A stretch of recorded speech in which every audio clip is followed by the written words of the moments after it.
ರಾತ್ರಿ ಹೊಯ್ಯಿ ಮಾಳೆ ಅಂದರೆ ನಾನು ಯಾವಾಗ ಬೇಕಾದ್ರೂ ಹೊಯ್ತೀನಿ ಅಂತೀ. ರಾತ್ರಿ ಹೊಯ್ಯಿ ಮಾಳೆ ಅಂದರೆ ಹಗಲು ಬಿಸಿಲು ಗಾಳಿ ಇರಲಿ ಪ್ರತಿಯೊಬ್ಬರು ಕೆಲಸ ಮಾಡೋರಿಗೆ ಆಯಾಸ ಏರಾಗಿರುತ್ತೆ. ಮನೆಗೆ ಬಂದು ನೆಮ್ಮದಿ ನಿದ್ದೆ ಮಾಡಲಿ.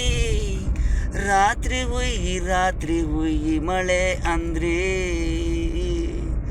ನಾನು ಯಾವಾಗ ಬೇಕಾದ್ರೂ ಹೊಯ್ತೀನಂತೀಯ. ಪ್ರತಿಯೊಬ್ಬರು ಗಾಡಿ ಬೈಕು ಕಾರು ಲಾರಿ ಬಸ್ಸು ಓಡಿಸೋರು ಅವ್ರವ್ರ ಕೆಲ್ಸಗಳ ಮೇಲೆ ಇರೋರು. ಮರ ಗಾಳಿ ಬಿದ್ದರೆ ಏನು ಕಷ್ಟ ಗೊತ್ತಾ, 2 ಅವರು 3 ಅವರು ಜಾಮು. ರಾತ್ರಿ ಹೊಯ್ಯಿ ಮಾಳೆ ಅಂದರೆ ಹಗಲು ಹೊಯ್ತೀನಿ ಯಾವಾಗ ಹೊಯ್ತೀನಿ ಅಂತೀಯ.